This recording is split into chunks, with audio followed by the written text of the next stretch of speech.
આ દવા કઈ રીતથી લેવી, કયા સમયે લેવી, એ શાંતિથી બધાય સમજી લેજો. બધાને એક જ રીતથી લેવાની છે, કોઈને અલગ અલગ રીતથી લેવાની નથી. આ જે દવા હું તમને આપું એને ઘરે જઈને પાણીથી પહેલાં સાફ કરી નાખો. એમાં જે માટી હોય ને એ બધી ધોઈ નાખો. એ ધોઈ અને બધી દવા ખમણી નાખવાની. ખમણવામાં સમજ પડે ને?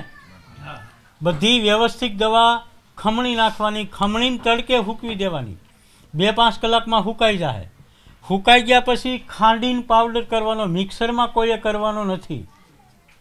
ખાંડીને પાવડર થઈ જાય પછી 1 ચમચી પાવડર, પણ ટોચની ચમચી નહીં ભરવાની, કાંઠા હોતી ભરવાની.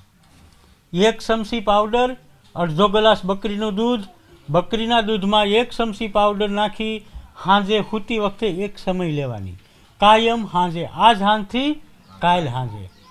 દર અઠવાડિયે દવા લઈ જવાની. પણ દવા લેવા આવો ત્યારે થેલી ફરજિયાત લેતી આવવાની. થેલી એક અમારો રિપોર્ટ છે, સમજાણું? હવે દર્દીને લાવવાની જરૂર નથી.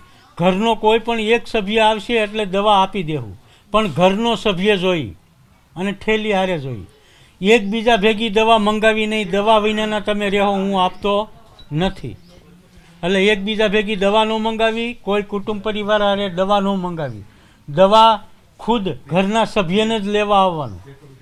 અને બકરીના દૂધ સિવાય દવા કોઈ પણ દૂધમાં હાલશે નહીં. પછી તમને આળસ અડે ને સેટું પડે અને દવા બીજા દૂધમાં લેહો, કાંઈ પણ તકલીફ થાય એની જવાબદારી મારી નથી. એટલે બકરીના જ દૂધમાં દવા લેવી, કોઈ ભેગી દવા મંગાવી નહીં.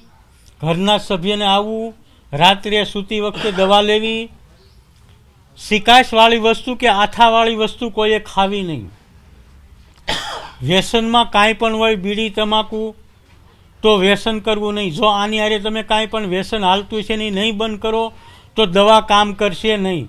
પછી તમે ખોટા ધક્કા ખાઓ કે બાપુ તમારી દવાથી અમને રેડી ન થયું, પણ તમારું વ્યસન ચાલુ હોય, વ્યસન હારે આ દવા કામ કરતી નથી. એટલે બીડી, તમાકુ, સિગારેટ કે દારૂ, કોઈ પણ આવું વ્યસન હોય તો એને બંધ કરીને દવા લેવાની. જો બંધ નહીં કરો તો આનું રિઝલ્ટ મળશે નહીં. આ દેશી ઔષધિ છે. જેવી જેની તાસીર એ પ્રમાણે દવા લાગશે. કોઈને વહેલી લાગે, કોઈને મોડી લાગે. અને દવા તમને લાગે તો જ ધક્કો ખાજો, નકર ખોટા ધક્કા ખાતા નહીં. અહીંયા વિના મૂલ્ય સેવા પ્રવૃત્તિ ચાલુ છે. તમને જો મજા આવે તો જ આવવું, નકર ખોટી રીતે ખોટા ધક્કા ખાય, ખોટા પૈસા બગાડતા નહીં. પછી રિપોર્ટ ખુદ તમે જ હોય, દર્દીને જ ખબર હોય. દર્દીને જે તકલીફ હોય એ જ મશીન બતાવે છે. તમને જે તકલીફ હોય એ જ મશીન બતાવે છે. એટલે રિપોર્ટ કાંઈ કરવાની જરૂર નથી. ખુદ દર્દી કે મને સારું છે કે નથી સારું. ખોટા રિપોર્ટના પૈસા નાખવા કરતાં કબૂતરને સૈણ નાખી દેજો, ઈશ્વર તમારું કાર્ય કરશે. આ કોઈ શ્રદ્ધાનો વિષય નથી, આ દવાનો વિષય છે.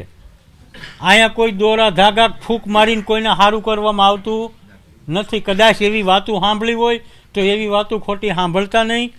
અહીંયા ખાલી ને ખાલી દેશી આયુર્વેદિક દવા દેવામાં આવે છે.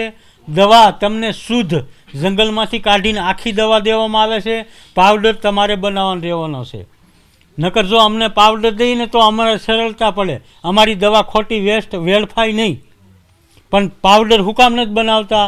સમાજ દોરંગી છે. કાલ સવારે વાતું કરશે કે બાપુ આમાં સ્ટીરોઇડ ભેળવીને દેતા હશે. એના હિસાબે મેં શુદ્ધ દવા આપી છે.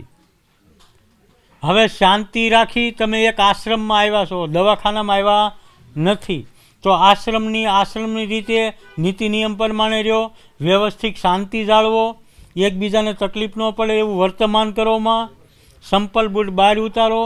અને પ્રસાદી જેને ન લીધી હોય એ મહેરબાની કરી અને પ્રસાદી લઈને જાજો. મન કહેતા નહીં. બાકી બાપા સીતારામ. એક વ્યક્તિ આવીને લાઈનમાં દવા લઈ જાઓ. કેટલા સમયથી છે? 3 મહિના. 2 મહિના. 2 મહિના છે. દવા ચાલુ જ કાંઈ? થોડીક નોર્મલ લીધી હતી, વામિટ ઉલટી, પછી કાંઈ લીધું. લીવરમાં શું તકલીફ આવી?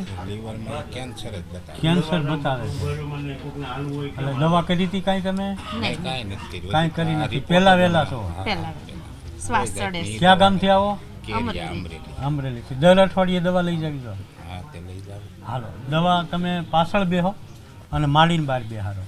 હો આગળ દવા આપીને સમજાવી દઉં કેમ લેવી ને ઠીક છે 2-3 મહિનાથી ખબર પડી. દવા ચાલુ છે કાંઈ ક્યાં ગામથી આવો ક્યાંથી જેતપુર. જેતપુરથી આવો